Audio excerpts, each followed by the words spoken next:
Sir ये बताइए कि धर्म क्या है और व्यक्ति के जीवन में धर्म की क्या उपयोगिता है?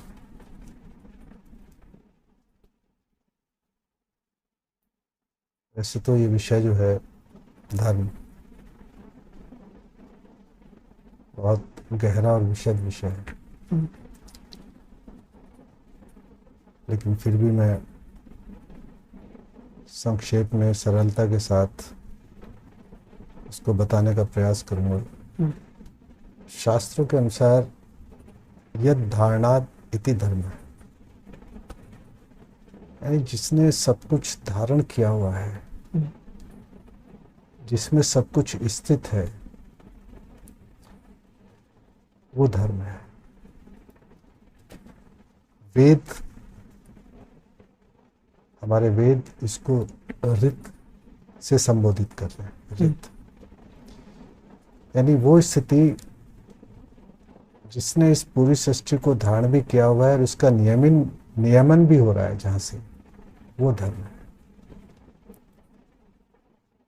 साधारण अर्थों में जिसे धर्म कहा जाता है, समझा जाता है, वो पंथ और संप्रदाय है। हम्म,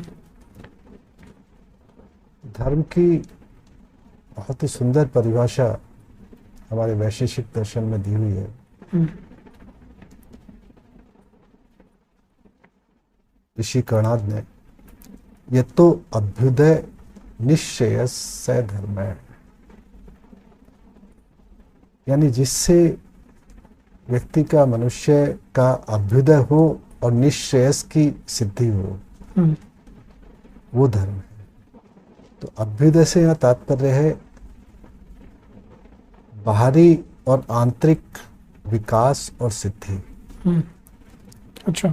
बाहरी भी, आंतरिक भी। हम्म, और उसके बाद फिर निश्चेष का तात्पर्य है जिसे हमारे शास्त्र मोक्ष मुक्ति कहते हैं, यानी चेतना की परम स्थिति की उपलब्धि।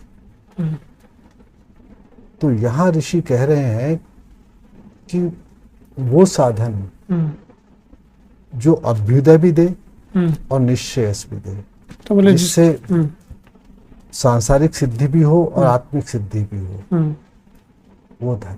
और चेतना की उच्च स्थिति को भी प्राप्त हो। हाँ, तो वो निश्चेष में वही आ गया। हम्म, निश्चेष का तात्पर्य है हम्म, कि उसे आत्मस्थिति कह लो, मोक्ष कह लो। हम्म।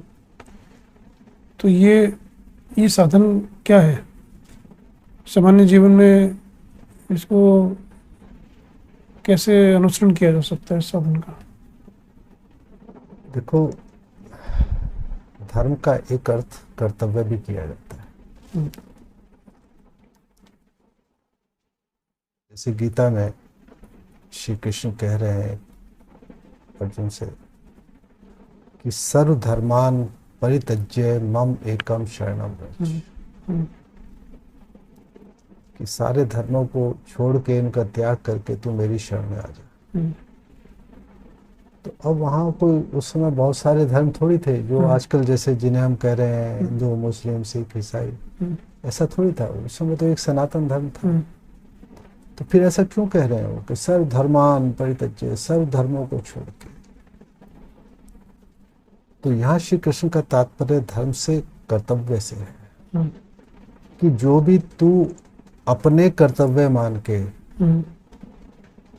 कर्ता भाव से जो कुछ कर रहा है, तो सब वो मुझे सब समर्पित करते हैं, यानी अपने कर्ता भाव को छोड़ के समर्पण भाव में आ जाओ। तो तुम्हारा प्रश्न था कि इस धर्म को कैसे साधा जाए, इस स्थिति को कैसे पाए।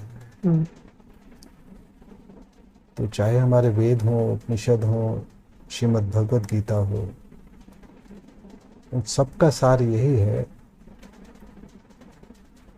कि धर्म के आचरण और धर्म की सिद्धि का जो सर्वोत्तम, सरल, सहज उपाय है वो है निष्कामता और समर्पण के साथ अपने कर्तव्य कर्मों का पालन। ये परम साधन है धार्मिकता का, धर्म के आचरण का और धार्मिक सिद्धि का। तो निष्कामता और समर्पण के साथ अपने कर्तव्य कर्मों का अनुसरण, पालन। तो निष्कामता से संबंधित एक बहुत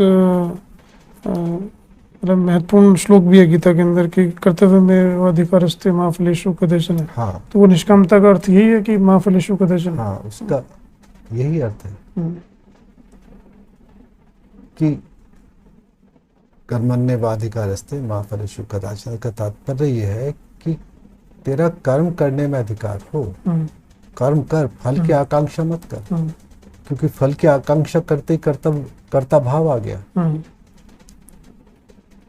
और आकांक्षा आ गई तो निष्कामता नहीं रही ना। निष्कामता का अर्थ ये है कि बिना किसी कामना के, बिना किसी अहम भाव के, बिना किसी कर्ता भाव के, कामना और अहम यानी कर्ता भाव, इन दोनों को छोड़ के जो कर्तव्य कर्म किया जाता है वो समर्पण के साथ किया गया कर्तव्य कर्म।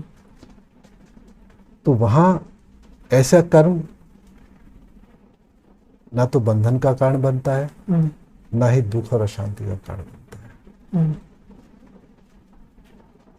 तो बिना कामना के निष्काम भाव से हम जो कर्म कर रहे हैं, क्या उसमें भी उतना पूर्ण मनोयोग, पूर्ण निष्ठा बनी रह सकती है और वो सकाम कर्म से ज़्यादा प्रभावी होगा? साधारणतः ये धारणा रहती है कि जैसे ही हमने कामना या उसके पीछे के कामना को छोड़ा तो वो हमारा उत्साह चला जाएगा उस कर्म के प्रति, हम एक पूर्ण निष्ठा से उस कर्म को कर पाएंगे नहीं कर पाएंगे, ये कहीं ना कहीं इस तरह का धारणा खड़ी होती है। होता इसके विपरीत। निष्कामता और समर्पण के साथ जब कोई कर्म किया जाता है तो उसमें एक सच्चाई होती है, एक निष्ठा होती है, एक संपूर्णता होती है। पूर्ण मनोयोग भी होता है।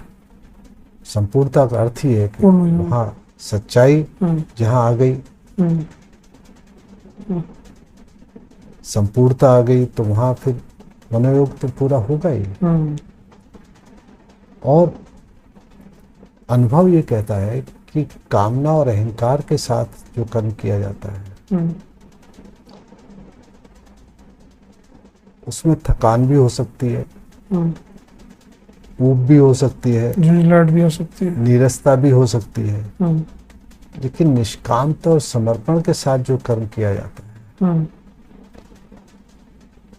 उसमें रस भी होता है, पूरा मनोयोग भी होता है